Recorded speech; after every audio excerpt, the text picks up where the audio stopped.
આપણે જોઈએ છીએ કે આજે સ્ટેચ્યુ ઓફ યુનિટી હોય આપણા બાજુમાં જ, ત્યાં ગાડી તમે જુઓ આપણા ઘણા બધા લોકો એ વિસ્થાપિતો ત્યાં ગાડી થયા છે. એ ડેમ બનાવ્યો તો એ ડેમમાં એ લોકોએ જમીનો આપી છે, એ જમીનોમાં એ લોકો વિસ્થાપિત થયા. સ્ટેચ્યુ ઓફ યુનિટી જે 2017 માં જે પ્રોજેક્ટ આવ્યો, એ સ્ટેચ્યુ ઓફ યુનિટી ના નામે આપણા લોકોની જમીનો છીનવી લીધી. અને અત્યારે હાલમાં પણ ઘણા બધા નવા પ્રોજેક્ટો ત્યાં ગાડી આવી રહ્યા છે. એ પ્રોજેક્ટોના નામે આ સરકાર આપણા વિસ્તારની જે જમીનો છે એ જમીનો પર એક એક કરીને એની પર તરાપ મારી રહી છે. ત્યાંના સ્થાનિક લોકો વારંવાર રજૂઆતો કરે છે, વારંવાર એ લોકો સરકાર અને પ્રશાસન સામે લડે છે, પણ તેમ છતાં આ ભારતીય જનતા પાર્ટીના નેતાઓનું પેટનું પાણી નથી હલતું. મિત્રો અત્યારે હમણાં આ કોરિડોરના નામે અંકલેશ્વર થી લઈ અને રાજપીપળા અને તિલકવાડા અને ગરડેશ્વર રહી અને આપણા વિસ્તારોમાંથી આ કોરિડોર જઈ રહ્યો છે.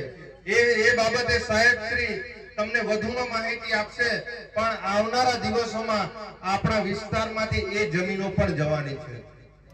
આપણે આ ડેમોના નામે જે જમીનો આપી, અત્યારે આપણું જે નર્મદા ડેમનું પાણી અહીંથી કચ્છ ભુજ સુધી જાય છે મિત્રો, પણ તેમ છતાં પણ આપણા વિસ્તારના અમે ઘણા બધા ગામોની મુલાકાત લઈએ છીએ.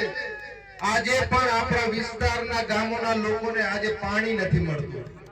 આજે પણ આપણા વિસ્તારના લોકો આજે ફક્ત એ લોકો ચોમાસુ પાક એ તુવેર, કપાસ અથવા તો જુવાર ની ખેતી કરીને એ લોકો પોતાનું જીવન ગુજરાન ચલાવે છે. આપણા વિસ્તારમાં બે ડેમ આવેલા છે, કરજણ ડેમ, નર્મદા ડેમ. એમાં ઘણા બધા લોકો વિસ્થાપિતો થયા છે, પણ તેમ છતાં આપણા વિસ્તારના લોકોને સિંચાઈ માટે આ પાણીની વ્યવસ્થા નથી કરી શકતા. આજે આ સરકારો જે મોટા મોટા વાયદાઓ કરે છે, મોટી મોટી લોભામણી જાહેરાતો કરે છે, આજે આપણા જ વિસ્તારોમાં અત્યારે ભારતીય જનતા પાર્ટીનું 30-35 વર્ષથી શાસન છે, પણ તેમ છતાં પણ આજે અમે ઘણા બધા ગામડાઓની મુલાકાત લેવા જઈએ છીએ. આજે પણ રોડ રસ્તા માટે આપણા લોકો રજૂઆતો કરે, આંદોલનો કરે, પોતાના આવાસ જે ઝૂંપડાઓ છે એના માટે રજૂઆતો કરે, સંડાસ બાથરૂમો માટે રજૂઆતો કરે, અને જે નલ સે જલ યોજનાઓ જે આવે છે એના માટે પણ આજે ઘરે ઘરે નળો લાગી ગયા છે. પણ શું તમારા ઘરે બધાના ઘરે પાણી તો આવે છે ને?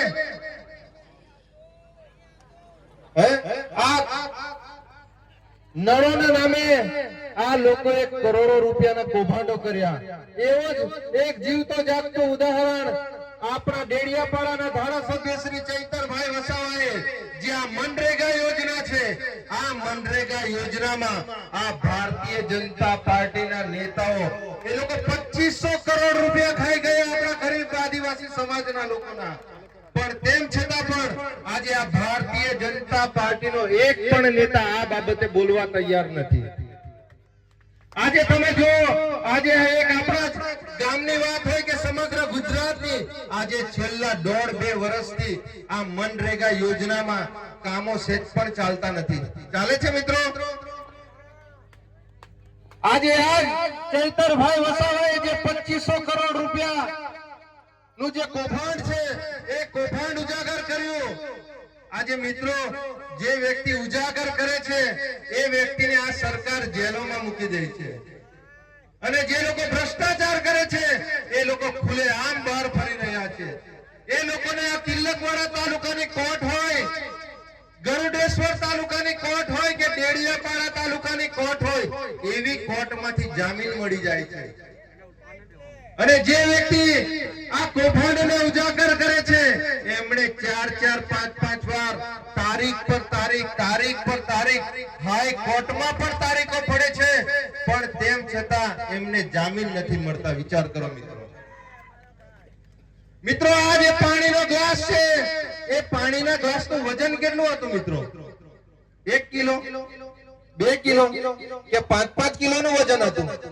કેટલા કિલોનું વજન હતું? આજે તમે વિચાર કરો, એક 50-100 ગ્રામ કે 200 ગ્રામ ના આજે ગ્લાસનું વજન, એ વજન એ ગ્લાસથી પણ આજે આ ધારાસભ્ય પર જો 307 જેવી કલમ લાગી જતી હોય તો તમારી ને મારી જેવા પર જો આપણે અવાજ ઉઠાવવા જઈએ તો આ ભારતીય જનતા પાર્ટીની સરકાર એ આપણા લોકો પર કેવા કેવી કલમો અને કેવા કેવા ગુનાઓ દાખલ કરી દે.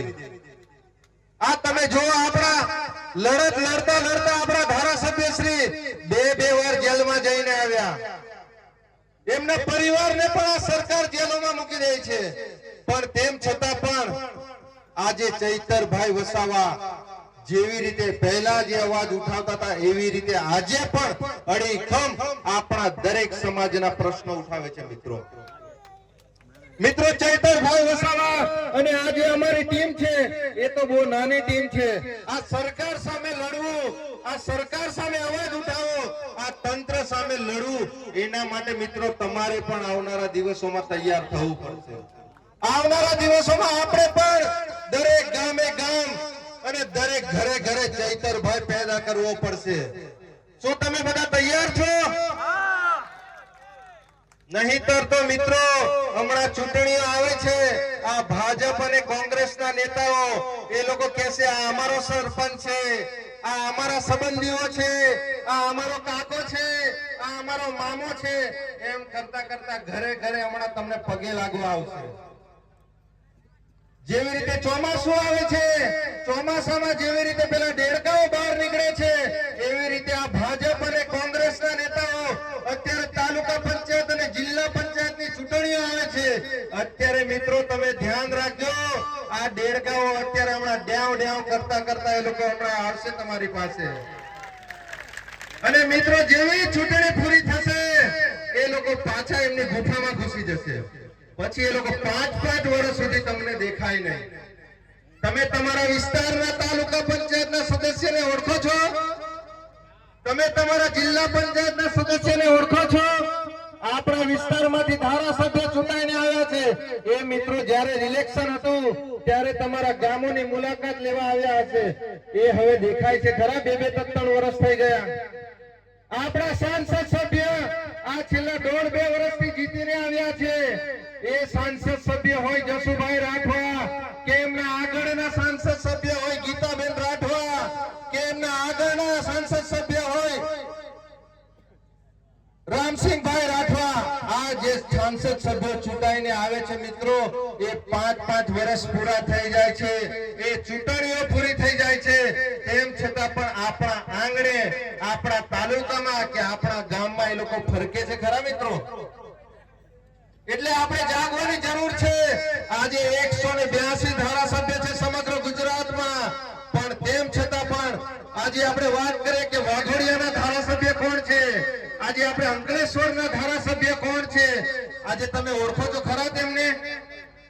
પણ આજે એક નાનકડા એક ભૂલકાને પણ પૂછી લઈએ કે ડેડિયાપાડાનો ધારાસભ્ય કોણ છે? તો આજે તમે ગુજરાતના કોઈ પણ ખૂણે જઈને તમે પૂછો તો પણ એ નાના નાના ભૂલકાઓ પણ કહે છે કે ડેડિયાપાડાનો ધારાસભ્ય એટલે ચૈતરભાઈ વસાવા. મિત્રો આ આપણા ડેડિયાપાડાના ધારાસભ્યનો પાવર છે.